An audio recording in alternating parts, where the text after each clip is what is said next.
be the theme of the night, the microphone going up and down. Oh, who did that last time?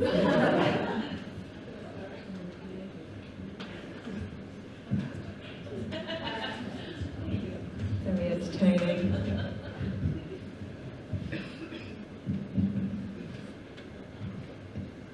Okay, that'll do. Okay, so how creativity can help us to care. I thought this was an appropriate image to start with.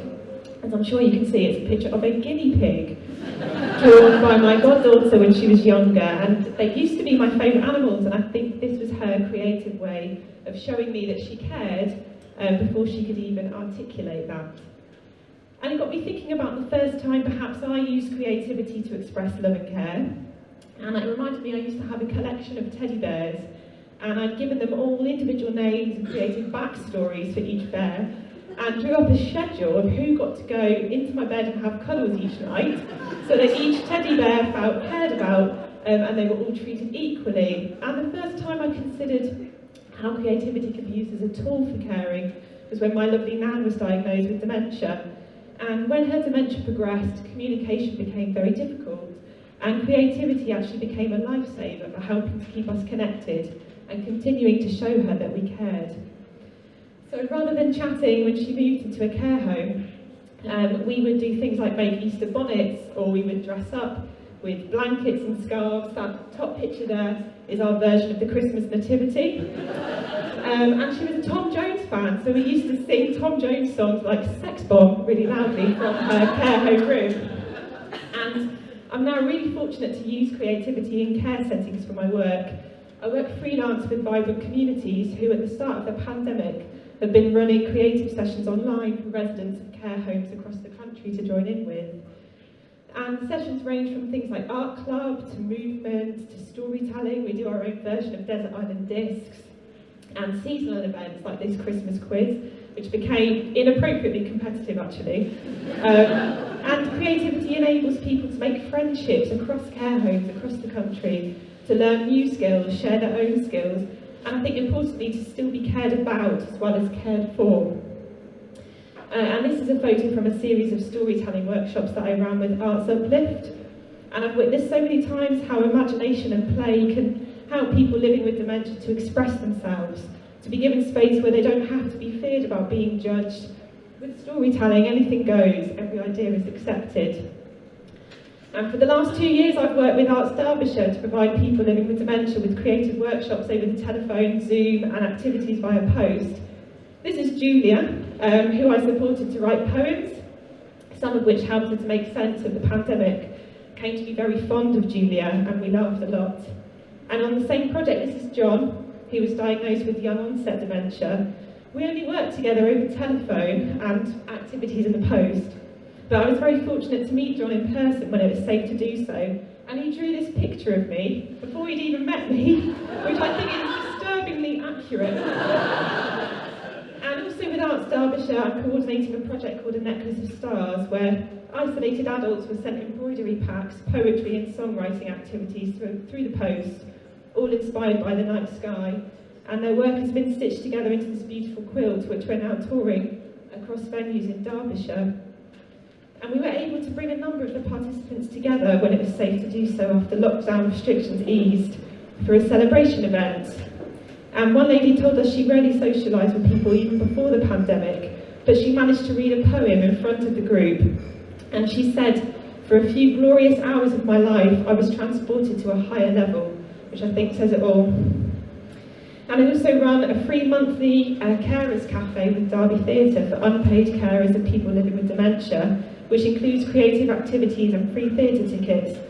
It's a place where those who care for a loved one can feel cared about themselves for just a couple of hours, and one lady said the theatre now feels like a second home for her. And the group also helped me to write a play about dementia for young people, which aims to remove fear and stigma that often come with the word dementia. And my hope is that young people and their families will connect with the story and the characters, and consequently help more people to understand dementia and to care about the lives and futures of those living with it.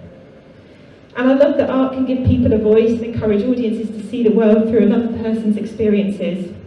In this project, I co-created an audio tour of a country park with blind and visually impaired young people, and the final tour was really fun and playful and encouraged adults to slow down and use all of their senses to play. And creativity can help us to care about the places that we live as well. Back when I was a performer, I made a show that was a fake guided tour of a rundown town in Hampshire that people often spoke negatively about. The tour featured a three-piece band, storytelling and comedy, and I ended up touring the tour to multiple locations in the south. And I witnessed how music and storytelling and comedy have a certain kind of magic power, encouraging strangers to make friends, to fall in love with unpopular landmarks. A group of teenagers even tried to sabotage one of the tours, but with encouragement they ended up making friends with the group and sent postcards to their loved ones by the end. And the Woodland Youth Theatre was a project that took place at Foundry Wood last year, culminating in a performance at Art in the Park. Some members of the group told us they rarely spent time in nature, but by the end of the project they evidently felt at ease in the woods and cared about this really special place, creativity perhaps being the thing that helped to bridge the gap. This project was imaginatively called 93 Gifts, where myself and another performer gave 93 gifts to strangers in a ceremony in the street that included party poppers, music and dancing. The gifts were really naff, but most people told us that we'd made their day, and most were just out doing their shopping. And most importantly perhaps is how creativity can help us to care for and about ourselves. I've witnessed so many people benefit from taking part in creative activities. Art can even now be given on prescription, and in an ideal world I think everyone should have access to this. For me, just 10 minutes in front of the piano can help to lift a low mood. And I wanted to end with this quote from a lady who lives with dementia in a care home and helped to create a story about this image. When she saw it, her face lit up and she said, "It's singing in the air with happiness. Yes, look at me, we're flying in the air, we're free." And in that uplifting, empowering moment, she really was flying free. Creativity and imagination have the power to do that.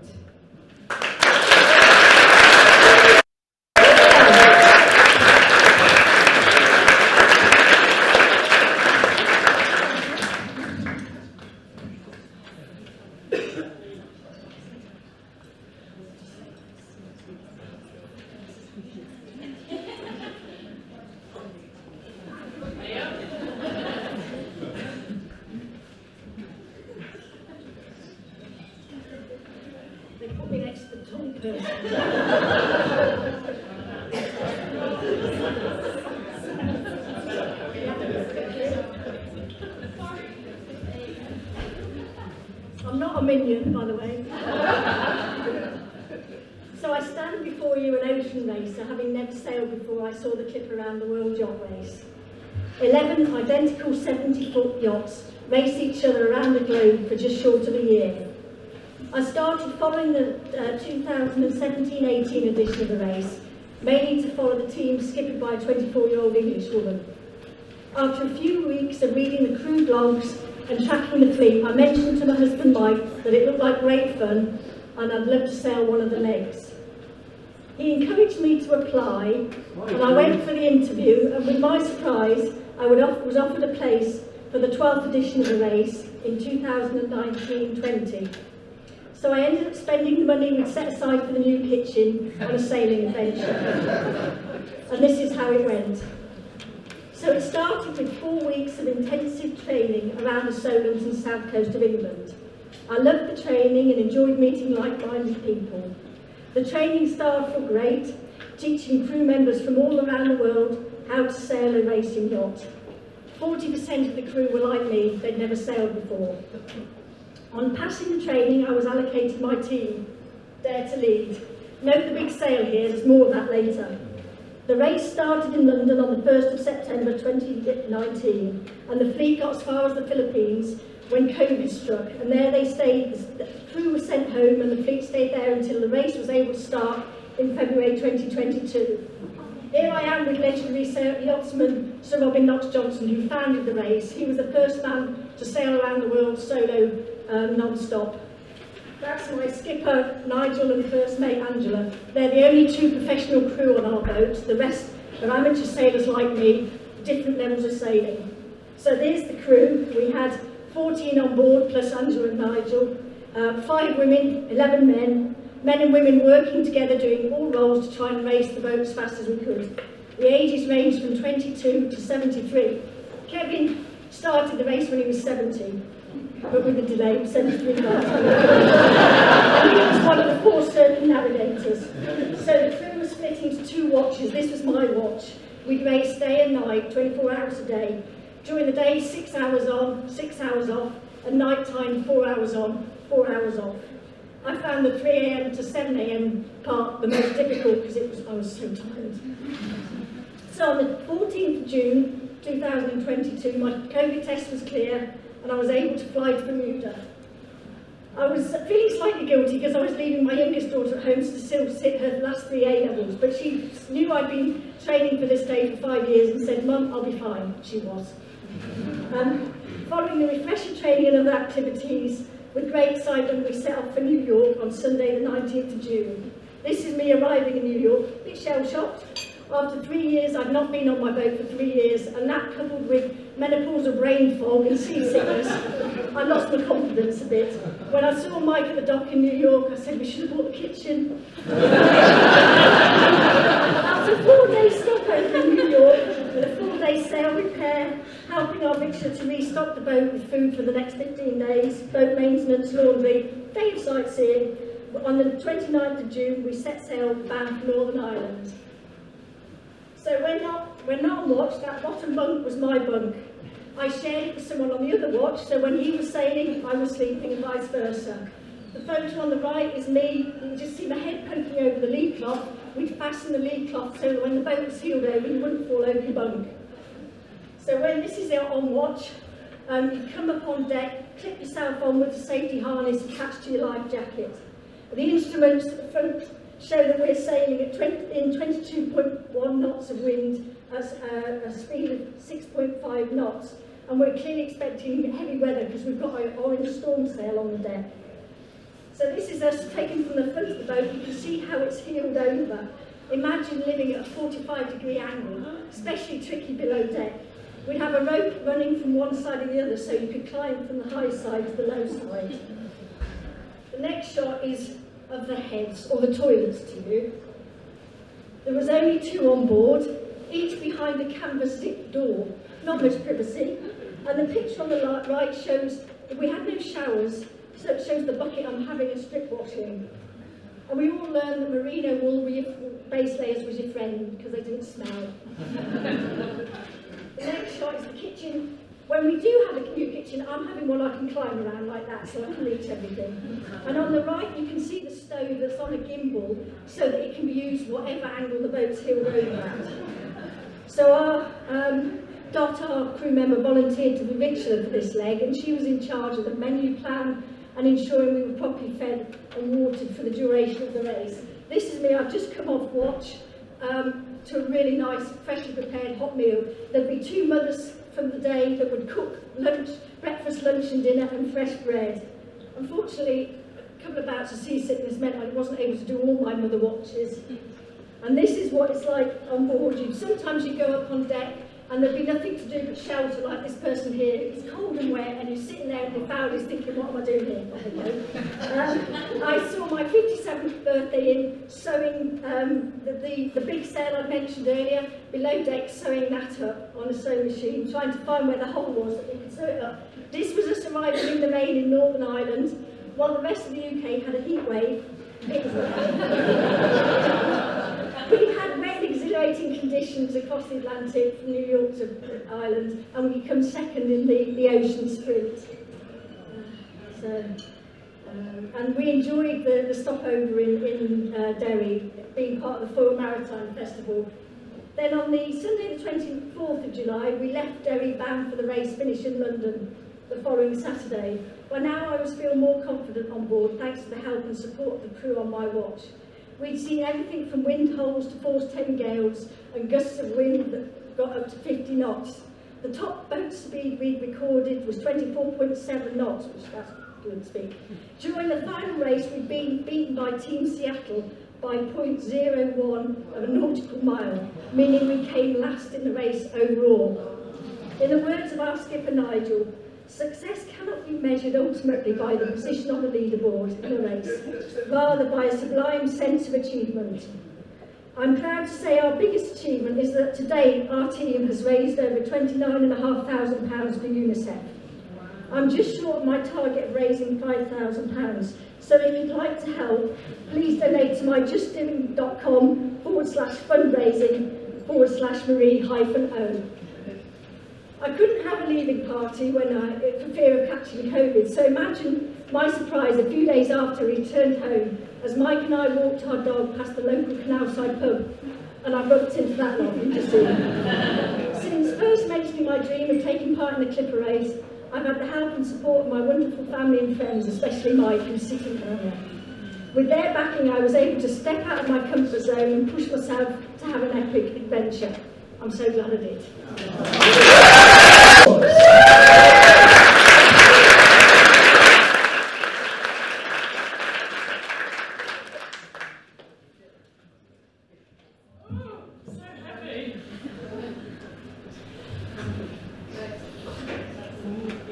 Yeah.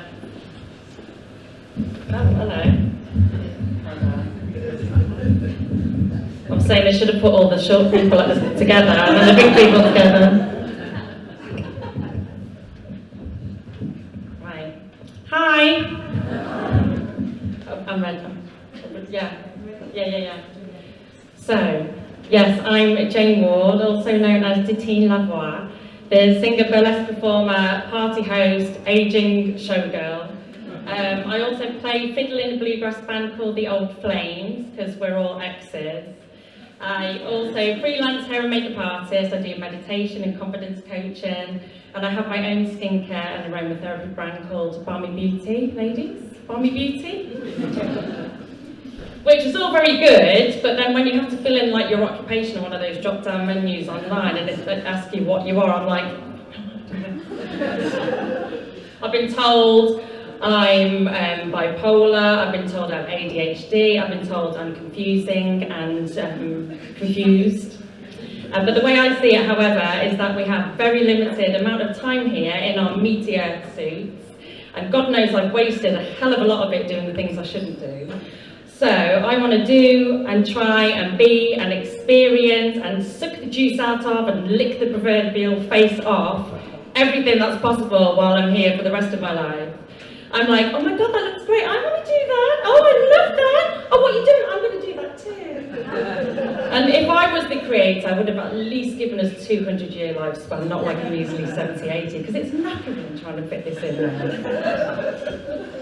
So, what started, and I've been looking at them slides, what started me on this journey was a book, which is about a bloke called Michael who became a yogi, and he decided to surrender to whatever opportunities and events life brought him. He didn't resist anything or plan anything, he just went with the flow, man.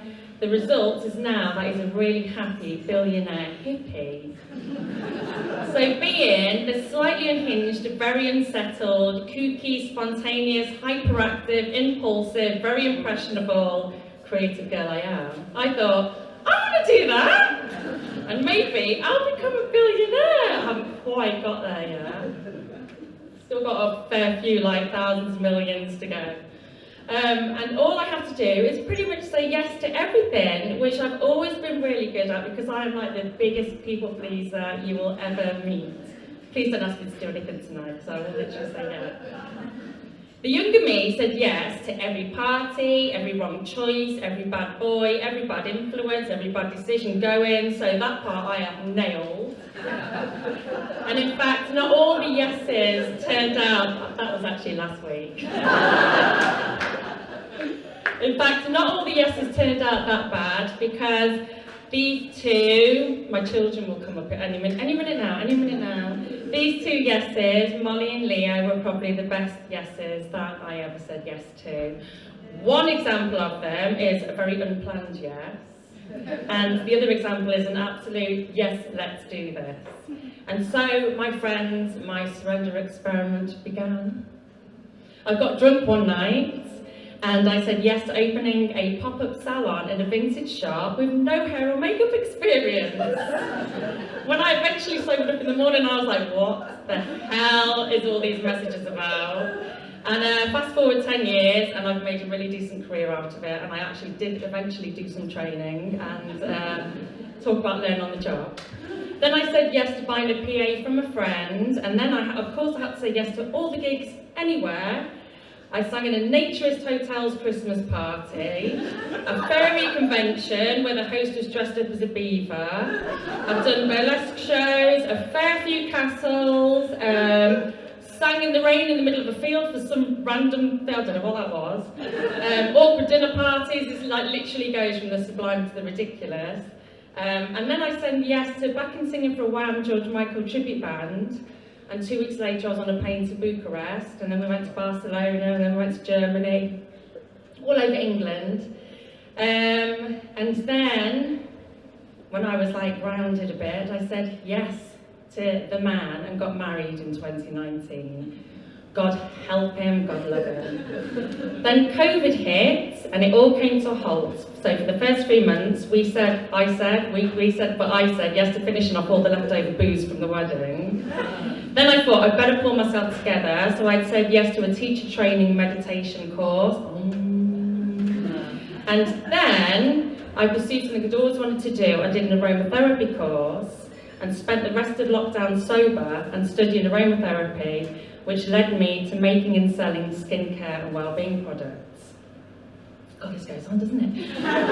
More recently, I said yes to starting a bluegrass band, so I dusted off a violin. I haven't played for about 15 years, and even though I was horrendous and sick with nerves to start with, we're now gigging and loving it, and I'm actually quite good again. And there's one more thing. I went to band practice one night, and then a friend of mine WhatsApped me and said, would you like to do an 8-week intensive boxing training course? And then you need to get in a ring at the Sky Blue Connection and fight someone. So of course I was like, shit, I had to say yes because I've like made a pledge. So I was like, yeah, I won my fight. So that was fun. And I just say to my husband and my kids and anyone else who is just like, I think you're insane, I say it's what I called, and I don't know where I got this from, being a multi-potentialite. We don't need to put ourselves in one box. Life is here for us to explore, experience, expand, enjoy, grab it by the balls and squeeze it. Anyway, be daring, show up, mess up, laugh at yourself, try something new, be who you want to be. The universe always likes the way when you follow your dreams without any resistance, fear or control. If I hadn't said yes to these things, I would have missed out on so much. I would have missed out on meeting amazing people. I've made friends. I wouldn't have the wisdom and the higher levels of consciousness I've learned from it. The roads are rocky at times, but they're the times when you learn valuable lessons. So my slogan, similar to the Just Say No, is Just Say Yes!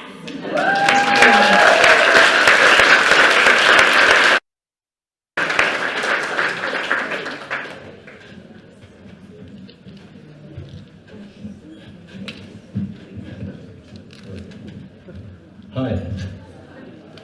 Okay.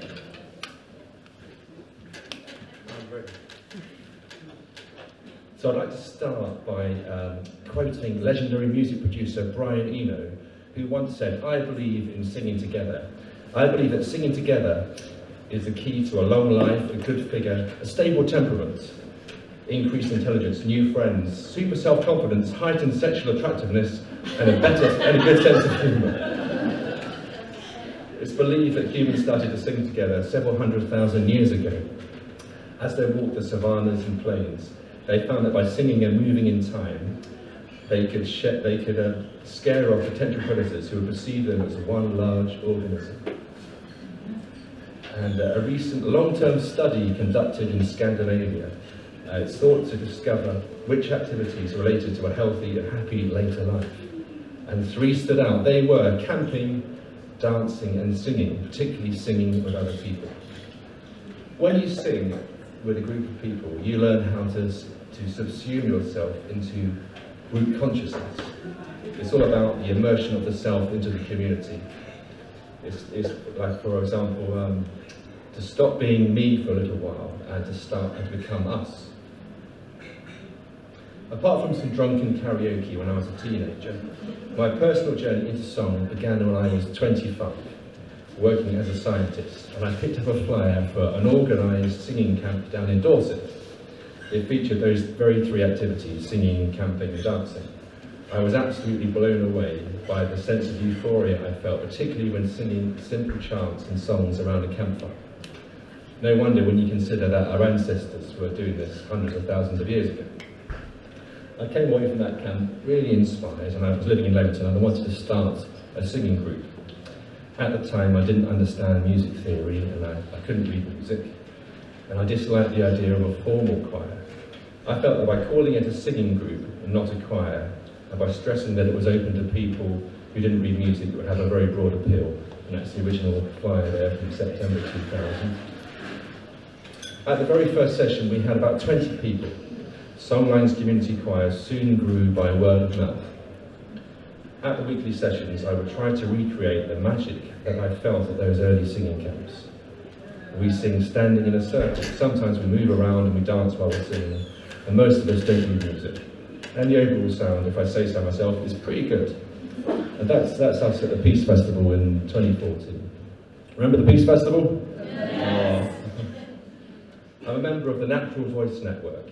It's a network of community singing groups and leaders. All the groups are open access, meaning no auditions, and we learn songs by ear, so no sheet music. Our philosophy is that singing is as natural as breathing. Community choirs tend to be very, very inclusive, convivial and friendly groups. Their informality makes them accessible to people who would never consider joining a classical or a church choir. Only a tiny, tiny percentage of the world's population are able to read music, but an awful lot of people want to sing. And this is where community choirs come into their own. People often say to me, you may be surprised, they say, I was asked to mime in the school choir, is it okay to join? And I always say, yeah, you're really welcome. Sometimes people just need to be given permission to sing in the presence of others. The human voice is an amazingly powerful yet sensitive instrument, and critical parents or negative school music teachers or TV shows like this have a lot to answer for. All they really do is reinforce the commonly held belief that there are those of us who are born to sing and those of us that should be in the audience, which frankly is a load of old rubbish. Singing is our birthright, a fundamental way of being human and connecting with others. And of course, singing is incredibly good for you. There's always an article in the broadsheets these days about how it's great for your mental health, great for your physical health.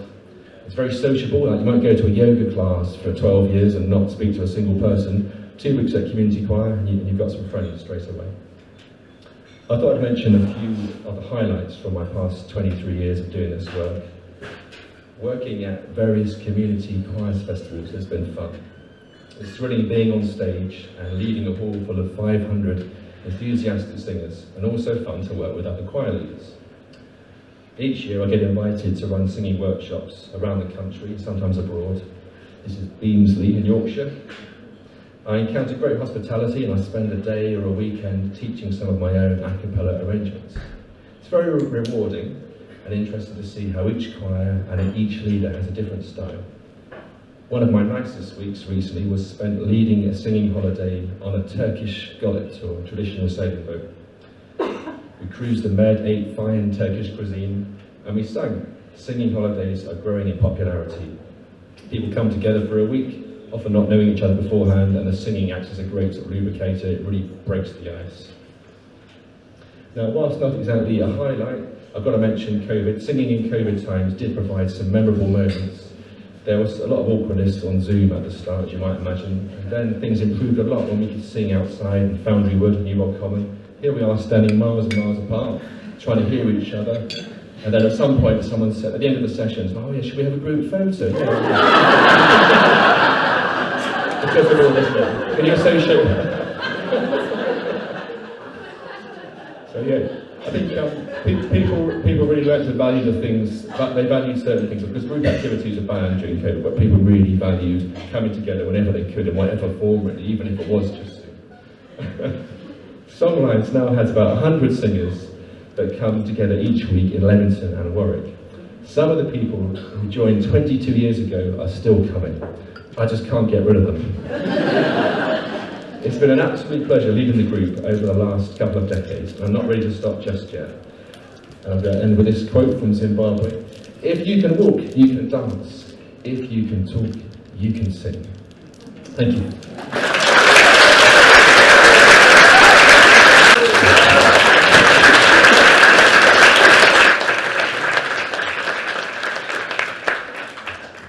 I'm also short, so that's fine.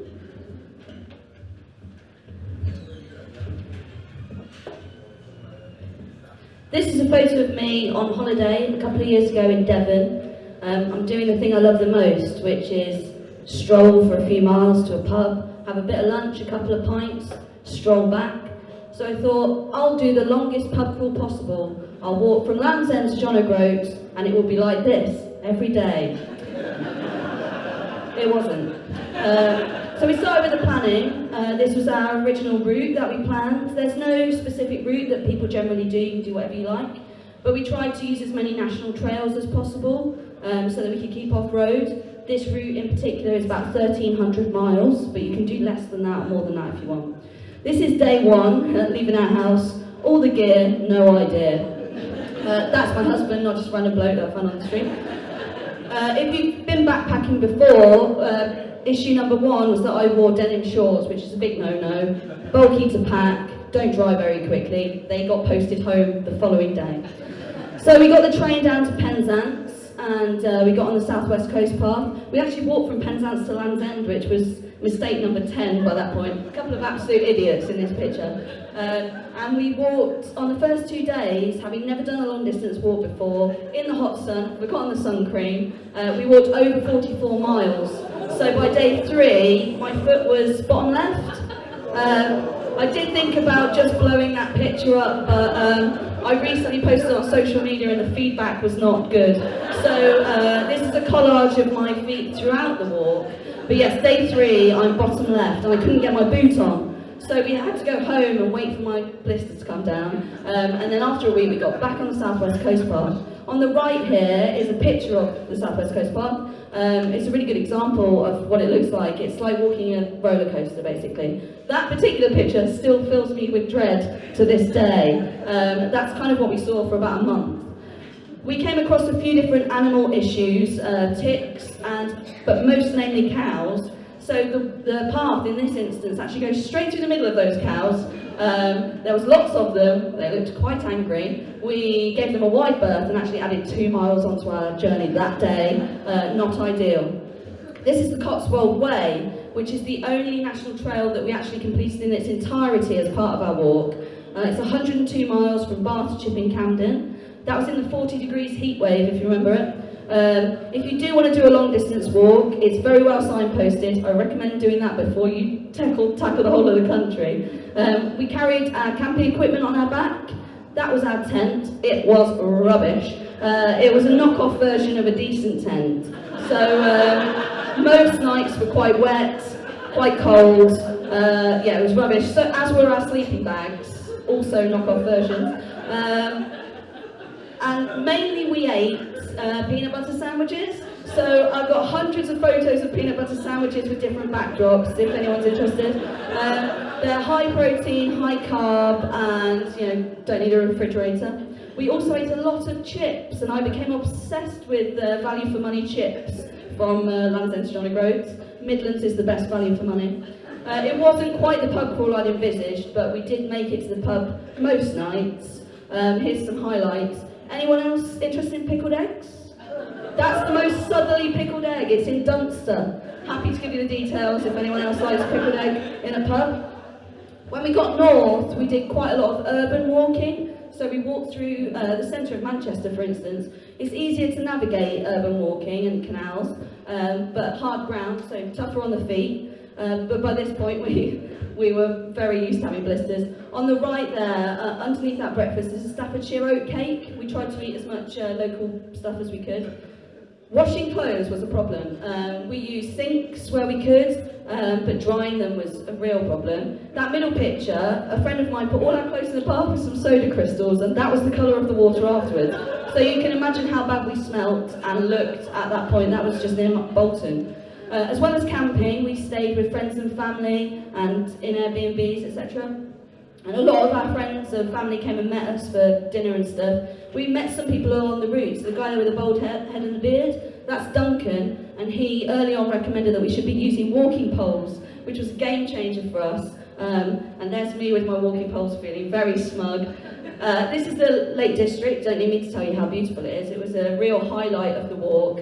And when I saw that picture, having done about 600 miles already, I thought, yeah, I look like a walker, but I look like I might know what I'm doing now. But yeah, we'd obviously done most of the country at that point. So my husband's quite into foraging, and we were able to do a little bit of that throughout the walk. On the right here are some chanterelles that we found in the Lake District, and we carried a small stove with us so that we could cook them up. It made a nice change from peanut butter sandwiches and chips. Well, 20 seconds is longer than... There we go. So eventually we got to Scotland, and we might be smiling there, but we were physically and mentally completely exhausted. That is pure relief. And we decided that we needed to take a couple of days out and kind of reevaluate why we were doing the walk, because at this point we were not having fun. And we decided, yeah, okay, we'll get back on it. So we got on a bus to Gretna, where we left off. And to cut a very long story short, Tom left his wallet on a bus, and it had all of our debit cards and ID in it. And it was the straw that broke the camel's back at that point. So we decided we'll go back and do Scotland another time. This is a book that we found in a shop in Carlisle. So you can see in purple there the route that we did in the end versus the route that we'd originally planned. So we did 760 miles, I think. And yeah, we felt a bit disappointed initially, but actually I don't know anyone else that's walked the length of England in one go, having not done anything like that before with rheumatoid arthritis. If 7 minutes of my voice is not enough for you, then you can listen to my podcast. You will get blisters. It's available on Spotify and iTunes. This is my friend Em that I do it with. It's me reading out my diary. It's a jovial account of the entire walk. That's the lady whose bath we ruined. I hope I haven't put you off long distance walking. I probably have. But thank you for listening. Cheers.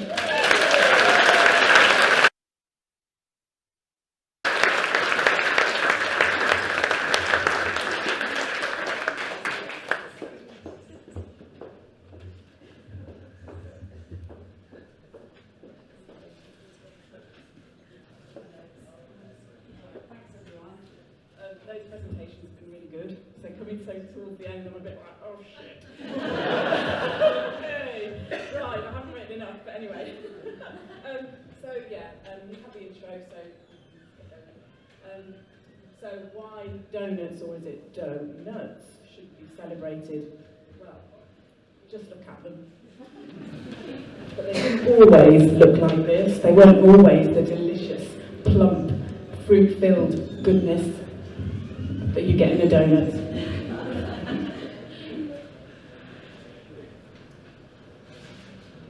Now, although many countries have their own version, it is said that they originated from the Dutch as olykoeks, oily cakes, who were living in what was called New Amsterdam, which is now Manhattan.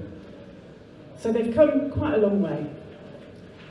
Donut girls, female Salvation Army workers, supplied donuts in World War I to the frontline American soldiers in France. They all look fairly happy to be getting their donuts, don't they? I'd say that's a good treat. In 1920, it wasn't long before these delicious morsels were being mass-produced in my home kitchen for all to enjoy, thanks to Adolf Levitt, a Russian immigrant, and his donut-making machine. This just so happens to be my kitchen in lockdown, when I sold probably about 100 donuts in a day. In 1933, the World Fair heralded them as hit food of the century of progress. Not bad for a little oily cake. And in World War II, the donut girls were replaced with the donut dollies, cheering soldiers up with the delicious sweet goodies, reminding them of home shores. And again, they look very happy to be getting their donuts, don't they? And such massive popularity changed the world of the humble Oly Coke and transformed it into an iconic food that gave 1950s police officers in America a reputation. Now, story has it.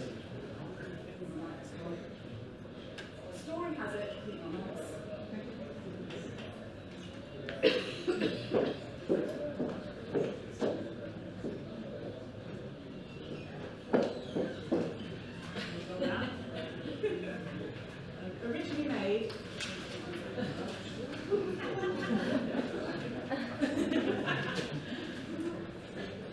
Typical.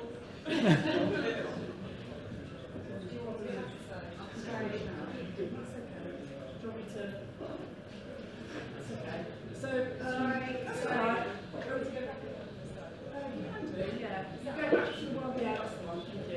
So originally made with a nut pushed inside to hide any uncooked centres, because you can get very doughy centres when you're making donuts. They literally used to put a nut inside it. So times have moved on, and bakers are getting more creative, and the idea of a nut inside a donut really isn't that desirable.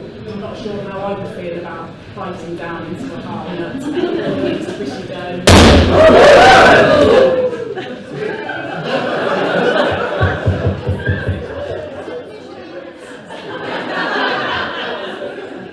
Hello, is that okay?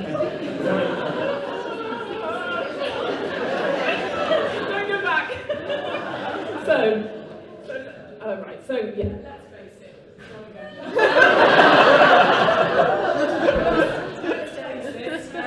The choices are endless when it comes to choosing your favourite sweet treat. National Donut Week runs from the 20th of May this year, obviously for the week. So whether it's pink, blue, white, striped, ring donuts, the icing has to be thick and set. Creating these delicious bites are not as easy as they look. The key to getting the perfectly iced ring donut is to mix water and icing sugar together to form a thick paste. Then the donuts simply get dumped into the icing.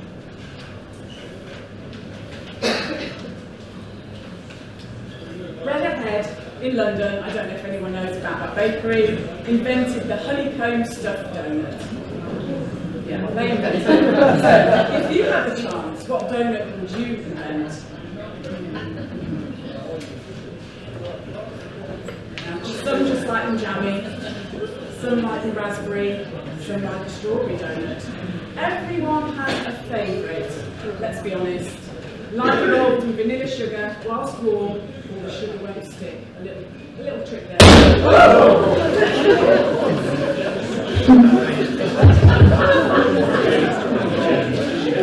So, how about a good old Krispy Kreme?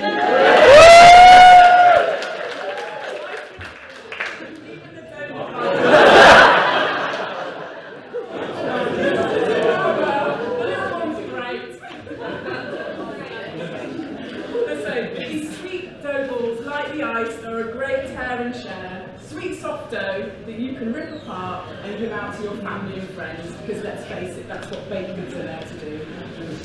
Buying them is awesome, but making them yourself is something even better. You choose what goes into them. Yay!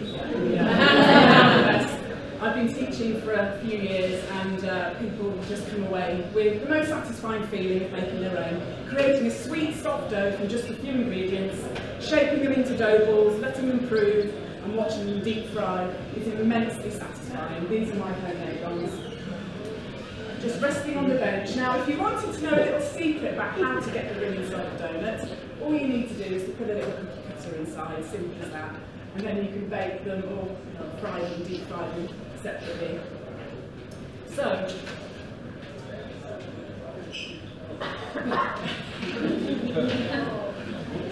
so these are some I made in lockdown. So in 2020, boxes of donuts I made at home, in my home kitchen, which is where I did all my baking.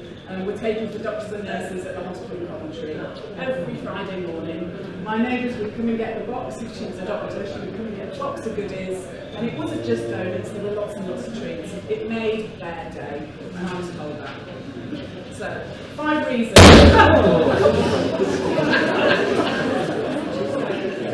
reasons why donuts should be served gently. They make us feel happy. They simply are delicious. So, who wants a donut now? Anyone? So, there are endless fillings, endless toppings. They supply a boost of energy, especially when served with coffee. National Donut Week, raising money for Children's Trust, is May the 20th. Support your local donut maker. I will be baking them in May.